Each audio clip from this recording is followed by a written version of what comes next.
Hello, everybody. Welcome to this very special episode of Fossil Friday Chats. I'd like to welcome everybody to my little island here, Walford. And today we're going to be, just going to explore the museum, talk a little bit about museums, and talk a little bit about dinosaurs. So why don't we go find my partner, Brittney? She should be somewhere here. You know what? I got to fix that. I'll fix that later. Anyway.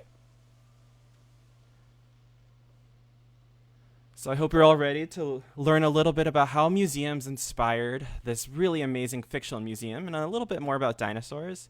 Hey, boss. What? No, I left the loan papers on your desk. No, you know what? No. You keep doing this to me. We're going to talk about this later. I'm going to report this to HR, okay? I'll talk to you later. All right, heading down. Let's see if we can find Brittney. Oh, there you are. Hey, Brittney. Oh, hello. How's it going? I was just checking out Good. I was just checking out this museum's literature. Oh, nice. Museums always have really great signage, don't they? I love it. And hello, everybody. Welcome to our Fossil Friday web chat. So what are we doing today, Brittney? I already said a little bit about it, but... So today we're going to explore this museum in Animal Crossing, but we're going to do it with a very special guest. Dr. Andrew McDonald, the curator of the Western Science Center. So he specializes in dinosaurs, so he's just the perfect person to kind of walk us through this museum and see how accurate it is and all the different kinds of secrets that it holds. Awesome. Where's Andrew? Let's go find him. All right. Ooh, wait, did I get all the stamps? Ooh. Come on, Gabe.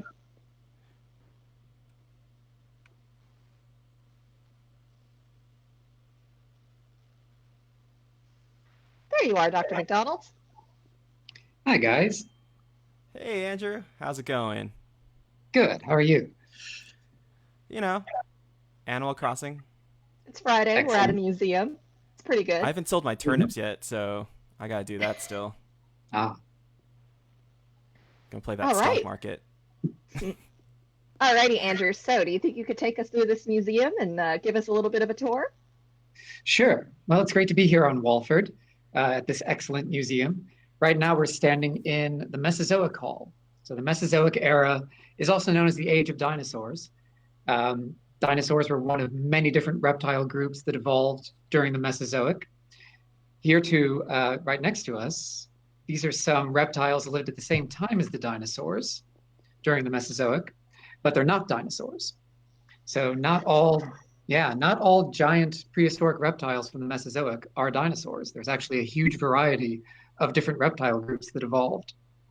So these right next to us are marine reptiles. These are not dinosaurs. This one here is an ichthyosaur. And it's my favorite. Yeah, one of the fish lizards. This particular one is called Ophthalmosaurus, which means eye lizard, because it has these huge eyes, probably for diving deep in the ocean to hunt for prey. Wow. It's kind of scary if you ask me. They're pretty cool. Yeah, it's a great example of convergent evolution. Fish, dolphins, ichthyosaurs, they all evolved basically the same body shape for moving through water. Nice. What about the rest What of about the these? next one? This one is another marine reptile. This is a plesiosaur. So these come in two varieties, long-necked ones like this and short-necked ones with very large heads that were top predators in the Mesozoic seas. They have a really long neck. Why is that? We're not entirely sure. We're not entirely sure how the neck would move underwater either.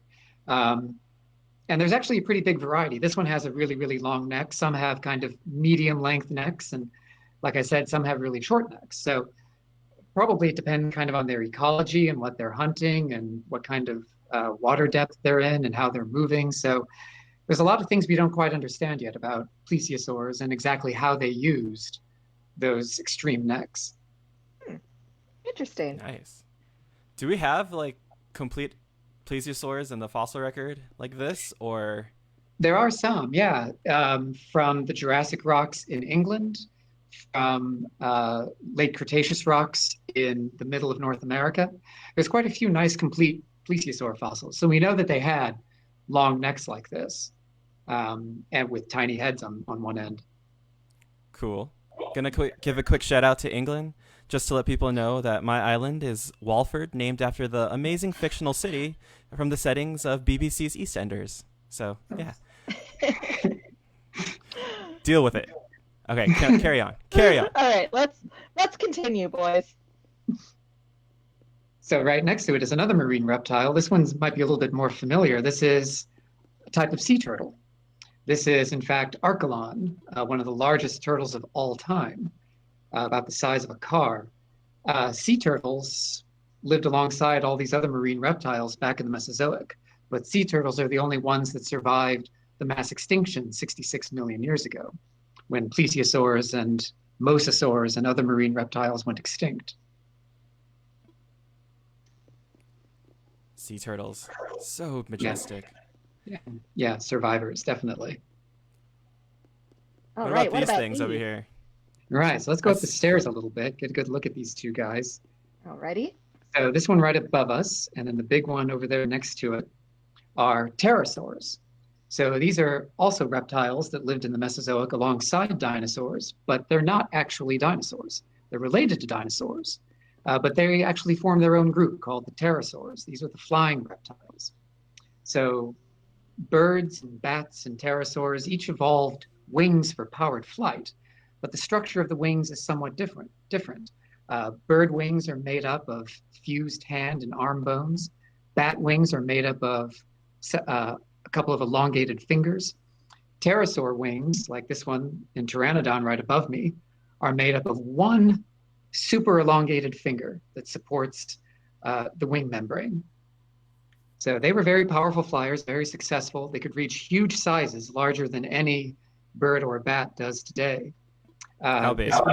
Well, this one how next big does is, this one get? yeah, this is one of the biggest of them all. This is Quetzalcoatlus, wingspan of over 30 feet. Yeah, but interestingly, Quetzalcoatlus and its relatives, this group of very large, very late pterosaurs, might have actually spent much of their time on the ground, living like giant storks and snapping up small prey with those huge beaks. Creepy. That's amazing. Yeah. Yeah, I mean, amazing. Great, right. Creepy and amazing. All right, Dr. McDonald. So we've seen some things that are not dinosaurs, but can you show us some things that are dinosaurs? I know that's your specialty. Indeed. So if we go over into the rest of the hall, let's start with this wall here. We are now in dinosaurs, Dinosauria. So this first little corner here is the armored dinosaurs behind us. This is Stegosaurus with the big plates. And then right behind us is Ankylosaurus. So these are both types of armored dinosaurs. They have what are called osteoderms. That's small bones set in the skin. They're not attached to the underlying bones like the vertebrae or the ribs. They're actually embedded in the skin and would have been covered by scales or keratin when the animal was alive. In Stegosaurus, the osteoderms form these huge plates. In Ankylosaurus, the osteoderms are much smaller, and they form these rows and bands of armor that encase most of the animal's body. Now, Dr. McDonald, you have named an armored dinosaur yourself, correct? Indeed. A couple years ago, my colleagues and I studied a new species of armored dinosaur that we found in New Mexico. We named it Invictarx, the unconquerable fortress. That's a cool name. That's some Dungeons and awesome. Dragons level name. Great. Let's continue. Yeah. So this next corner, these are two dinosaurs here. This is Sorry. Iguanodon. Oh, sorry. I got distracted by the amazing ankylosaurs. It's easy to do. Ankylosaurs are really cool. These two guys behind us are Iguanodon, and then behind it is Parasaurolophus. So these are two types of very successful dinosaurs, these plant eaters, with beaks at the front of their mouth, and then tightly packed batteries of teeth at the back of the mouth for chewing their food. They're found all over the world. They're especially common throughout the Cretaceous period. Iguanodon was only the second type of non-bird dinosaur to be scientifically described way back in 1825. And then Parasaurolophus back there, you can see it has a big crest coming off the back of the head. that crest is not solid bone. It's actually hollow. Inside that crest is an extension of the nasal passages, really complex. They extend back and loop around and then back down into the skull. And it was probably a resonating instrument for creating very low frequency sounds that would be audible over a long distance. And That's that's so why cool. Parasaurolophus is my favorite dinosaur. Mine They are- too. They Have are to really love- cool. Have to love So- Parasaurolophus. What did you say? Parasaurolophus. Parasaurolophus. Parasaurolophus. Parasaurolophus. Parasaurolophus. You know what? No, we'll deal with this later. I have a question, Okay. Andrew. Yeah. So if their nasal crest was, or their crest was like a trumpet, do you think they could have played the Imperial March as they walk down wherever they are? I think, yes. I think that's probably what they did whenever they saw a tyrannosaur approaching. Oh, that would be so cool. Just imagine a bunch of Parasaurolophus walking down. Dun, dun, dun, dun. Wait, that was It would be it would be like the opening scene of Return of the Jedi, but instead of stormtroopers and Darth Vader, it would be Parasaurolophus and a tyrannosaur. Of course, Gabe has managed to bring Star Wars into every episode of Fossil Friday Web Chat so far. I just have to find some way to work Star Trek into it now. I'm sure you'll find a way. Yeah. All right, let's move on from Parasaurolophus. You mean Parasaurolophus? You know what? I'm going to cancel this stream. I will turn this stream around. All right, what's over here? Horned dinosaurs, Andrew? These are some more of these beaked plant-eating dinosaurs behind us now. In the background there is Pachycephalosaurus. That's one of the dome-headed dinosaurs. That dome of bone on top of the skull is several inches thick. We're not quite sure what they did with that. It's a bit like the long necks of the plesiosaurs we were talking about. It's one of these extreme, weird structures that we see in prehistory that's really difficult to interpret because nothing alive today has a structure like it. One idea is that they might have butted heads like bighorn sheep, or maybe butted each other in the sides, or maybe it was a visual display device, or maybe it was all of those. It's a weird structure. And then right behind us is Triceratops, the classic giant horned dinosaur. So horned dinosaurs were also extremely diverse. Every different species has its own arrangement of horns and spikes and bumps on their faces. So they're really showy, charismatic dinosaurs. I mean, yeah, they've got all those crazy ornaments on their face. Mm-hmm. So Triceratops is pretty cool. It's got 3 horns, but there are other types of ceratopsians, right? Like that have different horn arrangements and what are they called? The frills?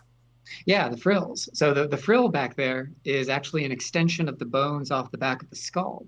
They're bones that all dinosaurs have. It's just that in these horned dinosaurs, they're exaggerated into this huge fan-shaped frill, probably for visual display, kind of like the tail of a peacock.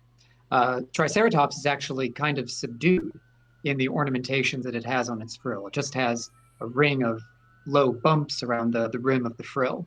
But other horned dinosaurs like Styracosaurus have frills bristling with long spikes. Horned dinosaurs could be very extreme in their ornamentation. Nice. So they're kind of like the paladins of dinosaurs. Or wait. Alrighty. So these are all cool, but I think Andrew's quite excited to get to this particular section of the museum, I would think. Yeah, this is the theropod section over here. This is all the carnivorous dinosaurs are over here. So theropods are a huge, very diverse group of dinosaurs. They include everything from giant meat eaters like T-Rex behind us, to some weird plant eaters, all the way to birds. So they're an extremely successful, very diverse type of dinosaur. Here at the Walford Museum, they're represented by good old Tyrannosaurus back there, which is still over 100 years after its discovery, one of the largest and most powerful meat-eating dinosaurs that we know of. Certainly, its jaws are probably the most powerful of any meat-eating dinosaur. Now, I have a question, Andrew. Yeah. So if anybody here has been keeping up with theropod dinosaurs and specifically with Spinosaurus, they might know that a new paper came out about Spinosaurus, particularly about its tail. Could you elaborate on that, and especially how they've displayed it here in this museum? Yeah, let's migrate on up to the stairs and get a good look at Spinosaurus. Yeah, so this is Spinosaurus right here, and you can see it's got a very different body plan from T-Rex. T-Rex has massive jaw and a massive skull and jaws with long legs. It could cover a lot of distance. It could crush its prey and tear apart its food. It was adapted for hunting and killing and consuming other large dinosaurs like Triceratops. Wow. But you can see Spinosaurus, though, very different body plan. Has a long crocodile-like snout. It has relatively short back legs, and it has this bizarre sail on its back. So Spinosaurus has been a mystery for a very long time. The first fossils were found in Egypt back in the early 20th century. And that first skeleton consisted of the lower jaw and a series of vertebrae, including this bizarre sail on its back that gave it its name, Spinosaurus, the spine lizard. Unfortunately, that specimen was destroyed in World War II. Since then, bits and pieces have turned up across North Africa, a lot of teeth, a lot of isolated bones, a partial skull. But in the last couple of years, a team of scientists has described a new partial skeleton that for the first time showed what the hind legs and the pelvis looked like, but also, like Brittney was saying, the tail.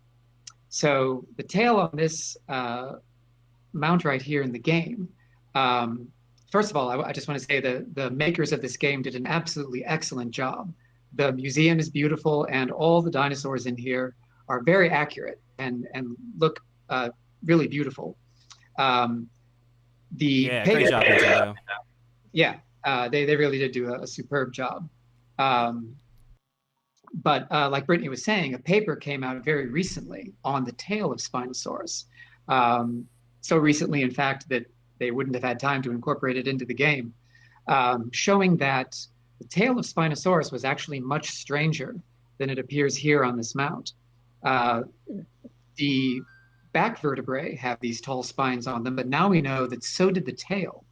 So the tail, in fact, formed this very tall, very narrow from side to side organ, probably for swimming. It would have probably functioned like a giant paddle, helping to push the animal through the water.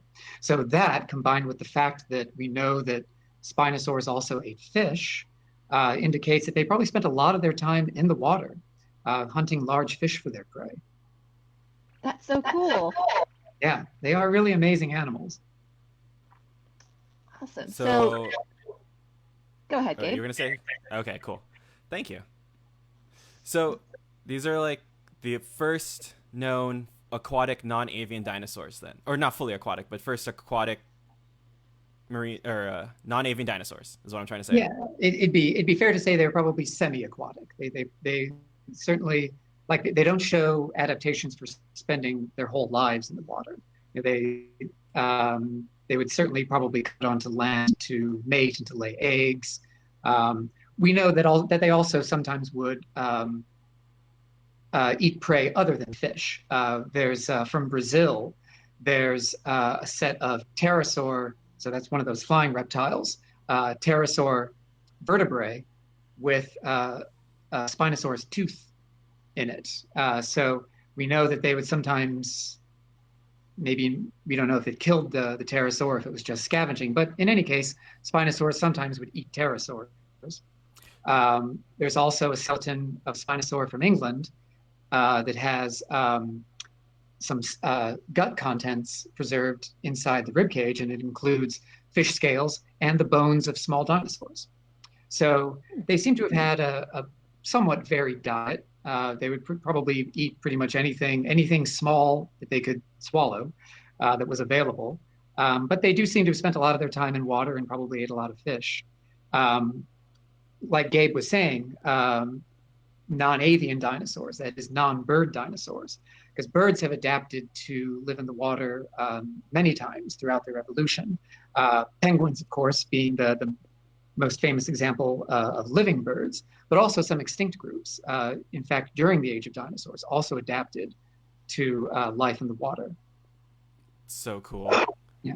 So here's a question, Andrew. As a paleontologist, like you mentioned that obviously the paper about Spinosaurus came out too late for the developers of this game to be able to incorporate it.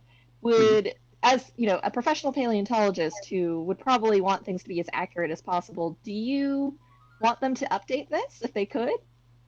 Well, I mean, paleontology is a very fast-moving science, so it would be someone's full-time job essentially to incorporate every possible update into the game. But yeah, if they would like to update their Spinosaurus in here, that would be really cool. And I say that as a professional paleontologist and also someone who loves dinosaurs and enjoys playing Animal Crossing. Huh. Cool. You hear that, Nintendo? Look us up if you're looking for updates. Update it. So when you were talking about how like Spinosaurus could swim, you know that scene in Jurassic Park 3? Sorry, guys. When it was swimming, that was like kind of ahead of its time, or was there already like people who thought that Spinosaurus was like a swimming dinosaur by the time that movie came out? Yeah, there was. So by the time that movie came out, I think that was 2001. Our picture of Spinosaurus itself was still pretty incomplete. That was before that new partial skeleton was discovered. So the body shape, the proportions of Spinosaurus in that movie, now we know are pretty inaccurate. But the swimming in the water scene, was actually pretty prescient. That Spinosaurus probably did do that. Nice. I was gonna say it. I like Jurassic Park 3 more than I like Jurassic World. I've said it. Let's carry on. I'm sure you're not alone. Yeah, I'm sure you're not alone. All right, what else we got here? What are these crazy looking things over here? All right, yeah. At this end of the theropod exhibit, we're getting into the birds. So this dinosaur right here that's leaping at us, this is Deinonychus. It's a close relative of Velociraptor. It was a little bit bigger than Velociraptor and lived earlier and in North America, while Velociraptor lived in Asia. Deinonychus is a very important dinosaur in the history of dinosaur paleontology. It was first discovered back in the 1960s, and its discovery of this very agile, dynamic, very bird-like dinosaur really began to cement, not only for paleontologists, but for the general public, that dinosaurs were not the giant, sluggish behemoths of old, the way we used to picture them. They were very active, very sophisticated animals. And Deinonychus was an important step in showing that. I think that's really cool because like here we have the two ends of the spectrum, right? So like in Jurassic Park, you've got Velociraptor, which most people will say is more like Deinonychus or like Utahraptor, whatever. Not quite accurate, but looks great on screen. But here in a video game, in this fake world that we are now existing in currently, this is a fairly accurate model, you'd say, right? This is very accurate. I'm not sure what the game designers based it on, but it looks very much like a mount of Deinonychus at the Yale Peabody Museum in Connecticut. Yeah. Nice. So, now that we're on the topic of accuracy and how the developers made this museum, is there anything else you can show us that can kind of demonstrate like how this museum in particular really does a good service to paleontology? Sure. Let's journey over here, stopping by the sauropods real quick. These are the giant long-necked plant-eating dinosaurs. So actually, that's a good point, actually. Is one thing this museum does really well is show off pretty close the full variety of dinosaurs. You know, there's so many different types of dinosaurs, a lot of really bizarre, kind of obscure groups that it would take a vast museum to show off all of them. But this museum does a really good job of showing giving you a good idea of the variety of dinosaurs that are out there, the variety of body plans that they evolved, and the ecologies that they exploited. So we have here giant browsing plant eaters with long necks. We had the armored dinosaurs over there, the iguanodonts, the horned dinosaurs, and then, of course, the varied array of theropods, everything from bone-crushing tyrannosaurs to fish-eating spinosaurs to leaping deinonychus. So yeah, this museum really captures well the staggering diversity of dinosaurs. So And then, cool. and if we go over to where we started, back over here. So, Oh, sorry. I got distracted. lost Gabe. I was having a Jurassic Park moment. Sorry. Do. One other thing this museum does really well is not only does it show off the skeletons, but on the floor here, it has this branching pattern. This branch leads way off into mammals and their relatives. Oh, bye. Yes. Oh, mammals! I'm out. Yeah, I know. I just lost the two mammal paleontologists. Just kidding. Keep talking about I'm back. dinosaurs. I'm interested. Yeah, so that branch leads all the way over to mammals and their relatives, and then this blue branch I'm standing on leads to all the reptiles. So like the marine reptiles, the pterosaurs, and the dinosaurs. And a branching pattern like this is what we call a cladogram. This is a depiction of evolutionary relationships. It's like a tree, and this is really how scientists also depict the evolutionary relationships among different organisms, not just dinosaurs, but anything, mammals, sharks, insects, plants. This is the way that we depict and compress a lot of information about the evolution of organisms into a picture, is by using a branching diagram like this. Nice. Yeah. So, oh, go ahead, Brittney. Oh, I was just going to ask. So we've gone over how this is pretty darn accurate, but are there any points that you think could be improved on? Well, they've done a really good job on most of the branches down here on the floor. So like over here, where we started with the dinosaurs, having the armored dinosaurs here, and then the iguanodonts, and then the pachycephalosaurs and the horned dinosaurs, branching off in that pattern, that's absolutely right. Those dinosaurs all form a group together called Ornithischia. They're the bird hip dinosaurs. So that's a good job. Some of the branches down here on the floor could be fixed. For example, they've got the sauropod dinosaurs branching off a little bit too soon. They should be branching off somewhere up here because they've got pterosaurs branching off over here, and pterosaurs aren't dinosaurs. So that's something that could be fixed in a future version of the game. But for the most part, they got the branching pattern pretty nicely done. That's cool. Yeah, this whole museum seems like a complete labor of love by the developers, and there's a lot of attention to detail. I know when I first saw it, as somebody who works in a museum, I was completely shocked and very happy to be wandering around in it. It almost felt like wandering around in my own museum. Oh yeah, Totally. it's truly well done. I mean, yeah, like you were saying, Brittney, their attention to detail is really fantastic. Like over here on the Ankylosaurus, not only do they have all the individual osteoderms there on the body, but if you look closely on the skull, they've also got the pattern of little tiny plates that fuse to the skull bones in Ankylosaurs. So I mean that attention to detail, as you say, it's really not only accurately done but lovingly done. I think a lot of Definitely. people who are paleontologists were playing this and they're like, wow, I want my museum to look like this. And that caused all of us to want to finish the museum so fast in the game. Yeah. Yeah, so for anybody who's watching who is not super familiar with Animal Crossing, the way that you fill out this museum, it starts out empty, but you are able to dig up fossils across your island. And so you dig them up and you bring them to that sleeping owl that Gabe walked past and is about to bring to HR, Blathers. And you bring the fossils to him, and he interprets them and puts them in the museum. And so you really get to participate in your community museum here, which is quite similar to real life in some aspects. Mm-hmm.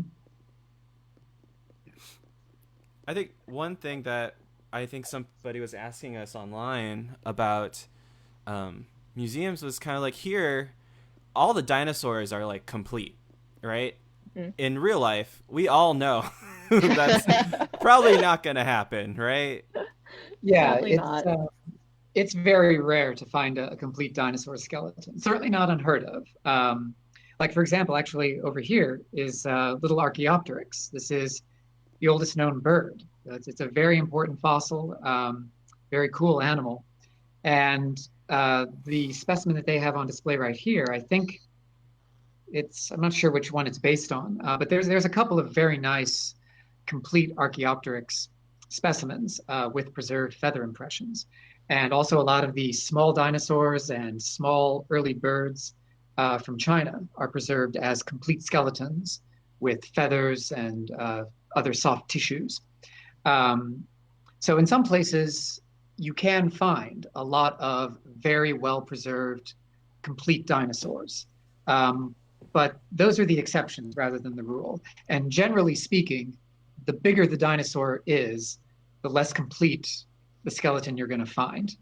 Like, for example, the biggest dinosaurs of them all, the biggest sauropods, are, for the most part, pretty incomplete. It's only in the last couple of years that we've started finding nice, fairly complete skeletons of those really giant sauropods. For a long time, they were only known from some isolated bones, just a small number of bones.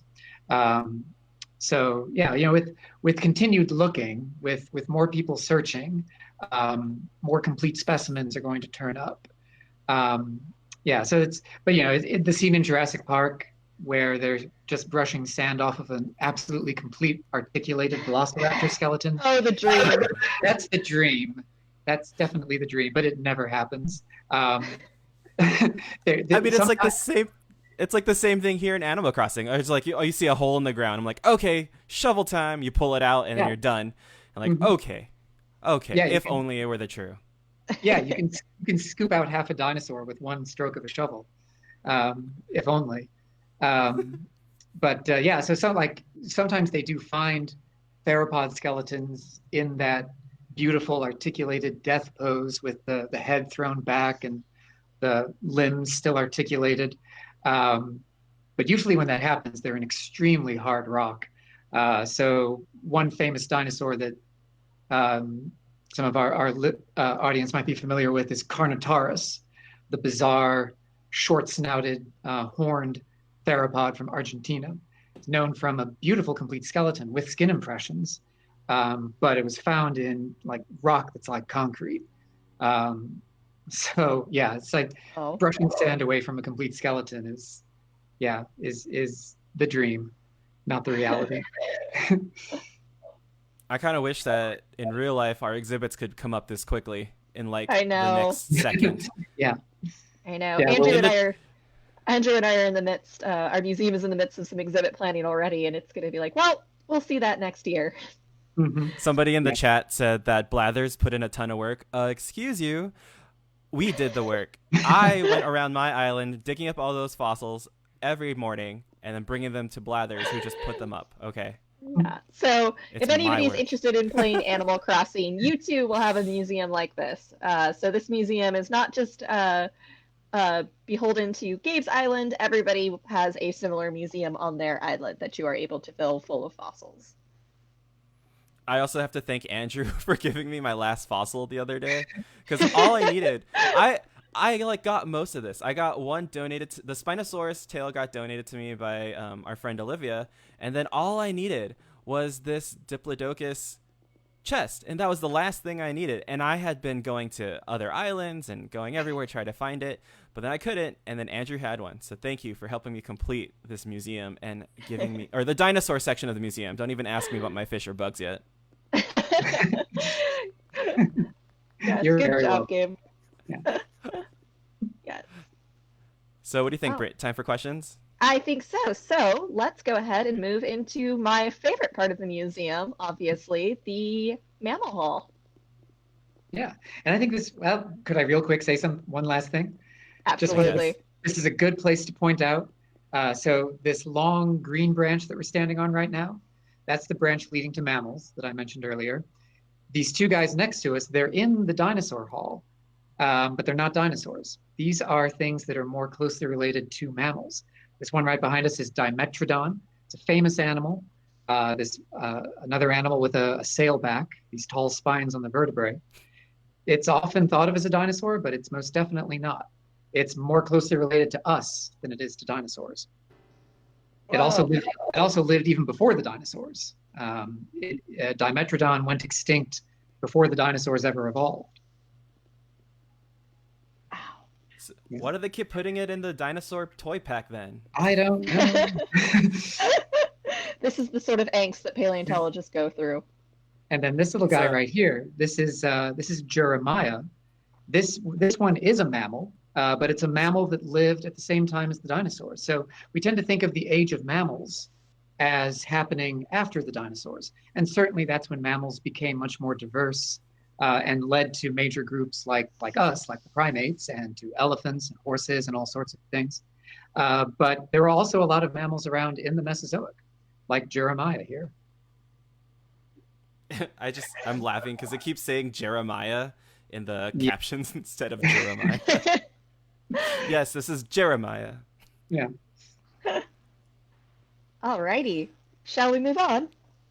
Let's go to the Cenozoic mammals. All right, my favorite place. Till next time, dinosaurs.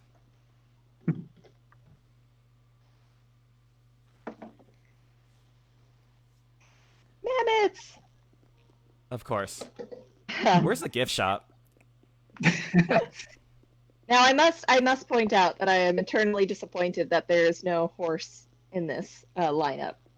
But that's At just least me. you got land mammals. There's not a Okay. single marine mammal in here. That's fair. That's completely fair. All right. So, everyone to their positions. All right, everybody. So, thank you for joining us on this particular tour of the museum at Walford and here in Animal Crossing. Now, we're going to go ahead and take questions from our chat. So, if you have questions, feel free to put them in our live stream chat, and we will get to as many as we are able. So, I'm just going to do this one first because I think it's hilarious. So this is from our viewer called Lauren.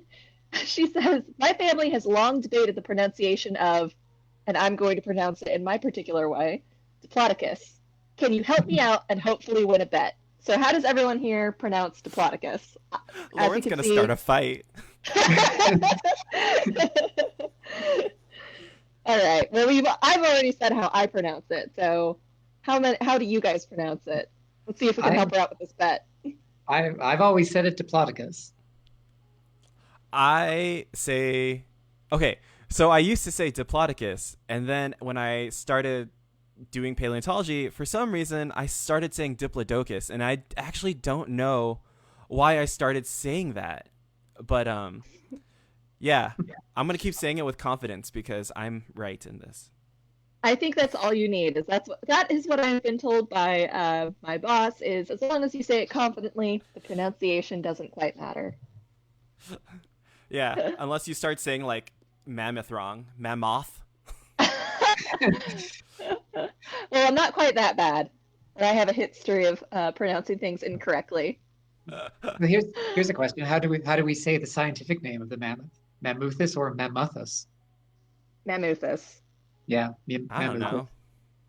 Oh yeah, mammuthus. Alrighty. Here's some questions that we've had from earlier. This is a good question. How do museums make molds and replicas of dinosaur or fossil bones? Yeah, there's a couple ways now of making replicas of the fossils.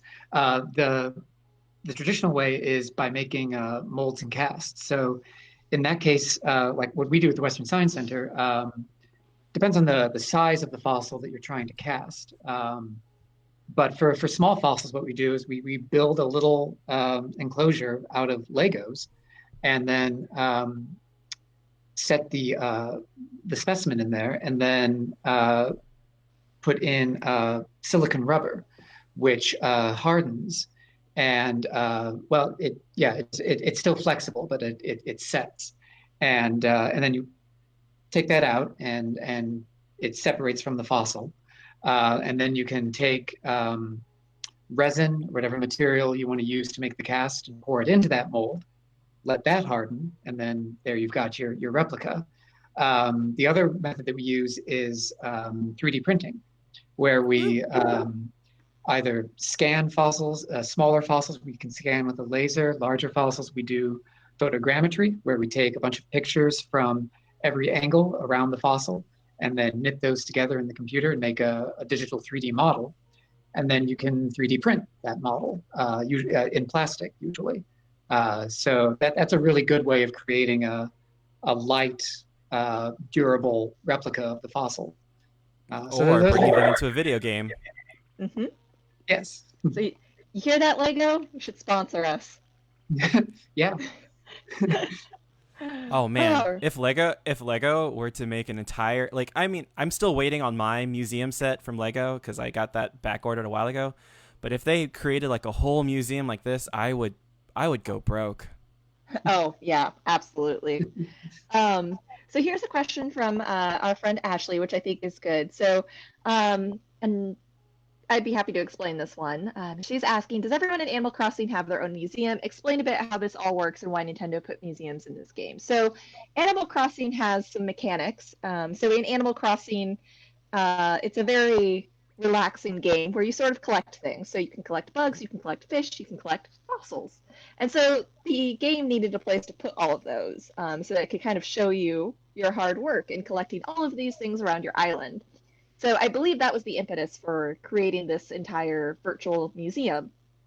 So everybody has their own museum, but it kind of all looks the same. So, for example, at my island, the same displays are there. So you will see the same kind of halls, the same kind of dinosaurs and whatnot. It's just everybody may be in different stages of having collected the different items. So, for example, while Gabe here has so greatly finished his museum, I have not. So I am still working on that.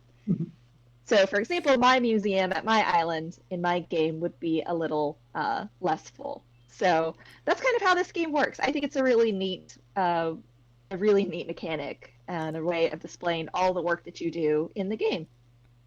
Basically, Animal Crossing is a fictional life simulator where everything is idyllic and easy. Pretty much. I did say when I first bought this game that it was my my real life simulator, considering that I spent the entire time in the game cleaning my house and collecting fossils for the museum. I spent most of my time trying to get the best outfits I could get. That too. A lot of work went into these outfits today. I want everyone to know also that me, Brittney, and our other friends convinced Dr. Andrew McDonald to buy a Switch just so he could play Animal Crossing with us. Yes, this is my inaugural video game. And now we're going to get him on plenty more video games. The best part is that I think that Andrew got the most addicted out of all of us. He really he's the did. one who's just been fishing nonstop. Yeah, my island is still completely not built up. I have very few buildings and no neighbors. So, but my fossil collection is complete, and I have a lot of fish. So it sounds pretty ideal for you. Yeah, pretty much. Alrighty, here's a good question. This is by Bella, who is 9 years old. She's asking, have you ever seen a big dinosaur in a big rock? Yes. Yes, actually. There's an amazing, beautiful skull of a horned dinosaur that was found by some of my colleagues up in Utah. It's called Diabloceratops. And it was found, it's a complete skull. It's about, the skull itself isn't that big. It's a horned dinosaur, but it's not nearly as big as Triceratops. It would be about the size of a cow.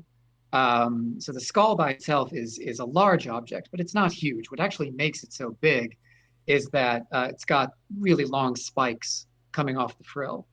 It's a truly, if you want to look it up, the caption there spelled it Diablo, the name Sarah, and then tops, which isn't that far off the mark, but it's it's spelled the same as Triceratops, just Diablo instead of tri.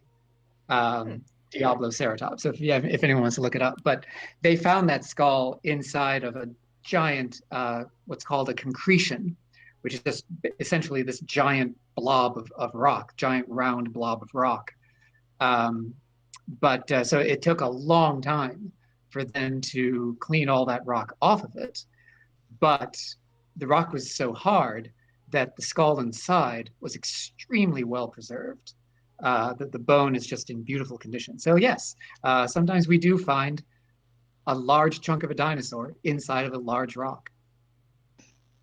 I'm just gonna say Diablo Sarah is probably gonna be my new D&D character on the next run we play, guys. I'm sure our dungeon master Jared will love that. Okay, here's a good question. This is from Sarah. She's asking, you said the finding fossils process in Animal Crossing is pretty easy, but is there anything about the finding process, like the kind of rocks that they're found and tools you need, that is very accurate or inaccurate? Well, actually, the kind of tools that we have in the game here, we have pretty basic tools. We have a shovel for digging up fossils. Most of the fossils that my colleagues and I have excavated, we've just done with hand tools like that. Shovels and pickaxes would be about the largest tools we've ever had to use. Mostly we use even smaller tools, so like rock hammers and chisels. And of course, when you get down really close to the fossil, you're using dental picks and small screwdrivers to be as delicate as possible. So like the closer you are to the fossil, the smaller the tools you should be using for delicate work like that. And also, actually, the way that you find fossils in Animal Crossing is that you look for a kind of this star-shaped scar on the ground, and that is kind of like what you actually look for when you look for fossils. When we're out hiking around in Badlands, what we're looking for is not like a complete skeleton just laid out on the ground. What we're looking for is a little dribble of bone eroding out of the ground. So as the rock of the Badlands erodes due to wind and rain and ice, sand, and all sorts of processes acting on it, as the rock erodes, the bone and any bones inside the rock also erode out. So what we're looking for is just a scatter of bone fragments on the surface that would hopefully indicate that there is a more complete skeleton under the surface. So in that way, looking for something weird, a disturbance on the ground in Animal Crossing is a lot like actually looking for fossils. Like prospecting, right? Yeah, exactly. Can you imagine if we had a jackhammer in Animal Crossing? I just moved everybody's house on my own. Alrighty. Here's another question. What's the most difficult thing about running a museum? And now I don't know if that means I know. Now I don't know if that applies to this particular museum in the video game or real life museums. And I will preface, none of us are museum directors, so we don't actually run our individual museums, but can probably get into some of the meat and potatoes of what it's like working for a museum and what some of the difficulties are of those. Yeah. You want me to go first? Sure. So at the museum where I work, which is the Alf Museum, I'm the collections manager. So it's my job to take care of and preserve all the fossils in our collection, and that in itself, can be quite the task, because fossils, they've become rock basically. That doesn't mean they're super stable. A lot of the times, there's a lot of things that goes into keeping those fossils preserved and not breaking. We have to put them into specialized housing. Our preparator Jared has to, do a lot of conservation work. All of our collections people like Bailey or Billy, they all work to make sure our specimens are put into a database so that we never lose track of them. So as a collections manager, I'm kind of like, there's like, I have strings attached to all these different sticky notes in my head, basically, of like, there's a fossil in this room, there's a fossil over here, there's this new collection coming in. So like trying to keep track of like where everything is, for me at least, can be one of the more difficult parts of the job, just trying to keep everything together. Like actually on my desk, I do have quite a few sticky notes everywhere. But luckily we have like a database to help keep track of things. And, we all work really hard together to try to keep all the fossils safe and sound and ready and available for researchers. So that's kind of the more difficult part for me, I would say, as a collections manager, just trying to keep track of everything, especially because like at the Alf Museum, we're also on a high school campus. We're the only accredited museum on a high school campus. So we have a student research program where the high school students actually do research with our curator, Dr. Andy Farkey, and our director, Dr. Don Lofgren. And, each one of them has their own sets of projects, and each one of their projects can have like 4, 5, 10 fossils. So that's a lot of fossils moving around at the museum. So trying to keep track of those can be a little crazy. Sometimes I feel like my brain is like, looking at the matrix code, trying to figure out where things are. Appreciate your collections managers, folks. Shout out to Darla Radford, our collections manager at the Western Science Center. We love you. Yeah. Shout out to the collections assistants and volunteers. That too. Couldn't do it. They make without everything them. Definitely. Yeah, and so I work for the Western Science Center, and I'm the outreach and communications coordinator. So my job is basically making sure our community knows about what our museum is doing. So that can be difficult on the best of days, just trying to make people aware of what's happening. But I think it has a particular. It's definitely new now that the museum is closed currently to the public due to the pandemic, and so we've had to pivot and learn how to communicate effectively when you can't let people in our building, like doing a live stream at Animal Crossing and doing a lecture that way, since you can't invite anybody into your theater. So our educators have been quite amazing. Brett, Margaret, Crystal, all of our educators have been quite amazing in adapting to this new environment and learning how to educate while you can't have people in the actual physical museum space. So, yeah. How about you, Andrew? Well, so like Brittney said at the beginning, I'm the curator at the Western Science Center. So my primary focus of my job is field work and research, publishing fossils, because the work that my colleagues and I do forms the basis of exhibits and outreach. So yeah, that's my main role at the museum. I would say right now, of course, the difficulty is in this situation with the pandemic going on. The biggest difficulty is being unable to do much work at the museum, and also especially not able to do field work this summer. But we'll get back to that when we're on the other side of this. So like we were saying, at least in paleontology, it's a science that will keep for a year. These fossils have been in the ground for millions of years, so luckily we don't have to worry too much if we don't get out for a year. Indeed, yeah. I would say, as far as any, probably the most challenging aspect of my job is to kind of stagger things out long term. So like once it can take a couple of summers to fully excavate a dinosaur skeleton, and then of course we have to work on it in the lab and remove all the rock and piece the bones back together, and that process can take a year or a couple of years. So kind of planning out what we're going to be working on and when we're going to be publishing something and when we can put it on exhibit. That's a bit of a challenge. But luckily at the Western Science Center, we've got a really great team of staff and volunteer fossil preparators. So I want to give a shout out especially to Leah, our lab supervisor. who is also a really excellent preparator and has worked wonders with a lot of the broken bones that I've brought back from the field. It's a really fun job. Museums take a lot of people. There's directors, there's outreach people, there's collections managers, curators, business administration people, development officers. It takes a real team to run a museum. And so while it can be difficult, if you've got a good team, which I think we both do at the Western Science Center and at the Alf Museum, you can do a lot. Yeah, Team Alf is number one. And then you have museums working together, like our museums today. Yeah, best partnership ever. Heck yeah. All right.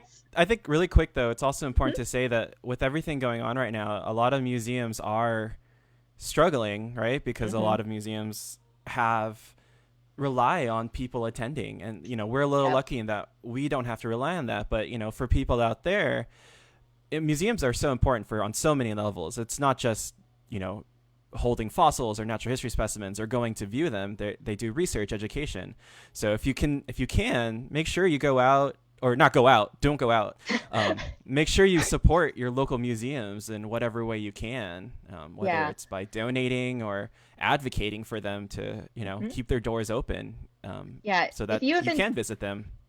If you've enjoyed this digital museum, if you've enjoyed walking through its halls and contributing to it, definitely start thinking about the museum in your own region. That may be the Western Science Center, the Alf Museum, if you're local. It might be another regional museum. It might be a big museum or a small museum. And so I would definitely encourage everybody watching this to start thinking about the museums in their own area and what they're contributing to the community and how they can help. As always, we kind of put our own supporting information at the end of these streams. You are welcome to support us if you like and if you are able, but also think about the ways that you can support other museums as well. Hey, Britt, I'm gonna answer a question that someone put on the chat really quick. Please do. Okay, so this one's from Tony, one of the volunteers at the Alf Museum.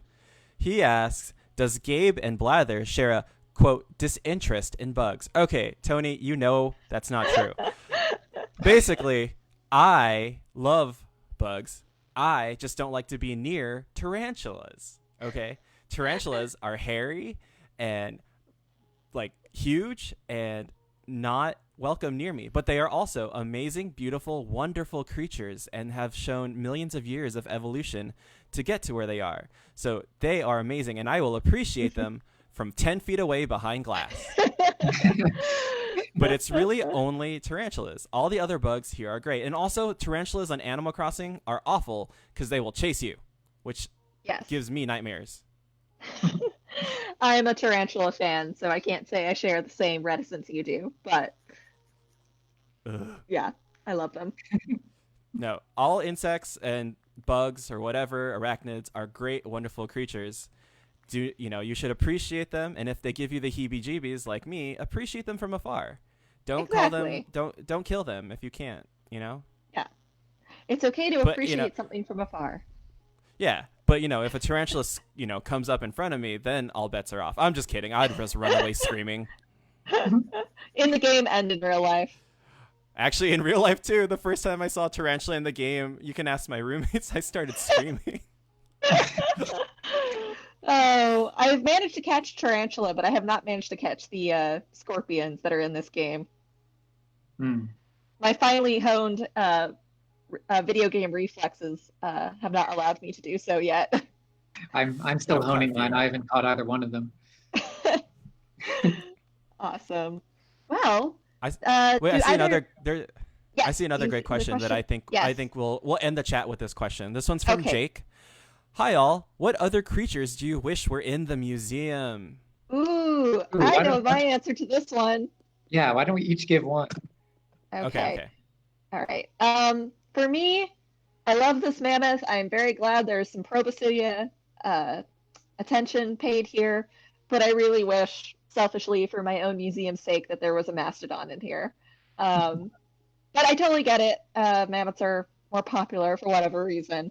I also, one more, I study horses. I study Miocene horses that are about 18 million years old. We call them doll ponies. They're pretty small. I wish there was some horse representation in this lineup, but that's just me You being cheated. selfish.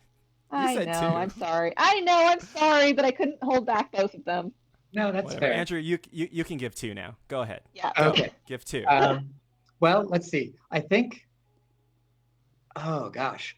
Well, it would be fun to have one of the weird. So in the dinosaur hall, there's a lot of plant-eating dinosaurs. There's the sauropods, and there's all the ones with beaks, like Triceratops and Iguanodon and Stegosaurus. I would like to see one of the really weird plant-eating theropods.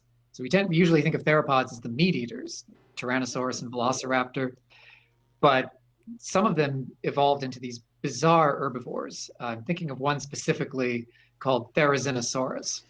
It was huge. It was like over 30 feet long and very tall. So picture an animal, small head, long neck, giant bulky body, long arms with huge claws, short stout legs, and a short tail. They evolved from small meat eaters, but they evolved into these giant ponderous plant eaters, and they would have had feathers too. So seeing a skeleton of one of those, it would be huge and it would be amazing. And then my number two, well, so I highlighted Dimetrodon back in there as one of the animals on the line leading to mammals. So it turns out that before dinosaurs evolved, relatives of mammals were very diverse and included things like Dimetrodon. There's also a lot of really, really bizarre things. And it would be kind of cool to see some of those guys. So like maybe, who would be cool to see? Maybe one of the, what's it called? Oh, I know. I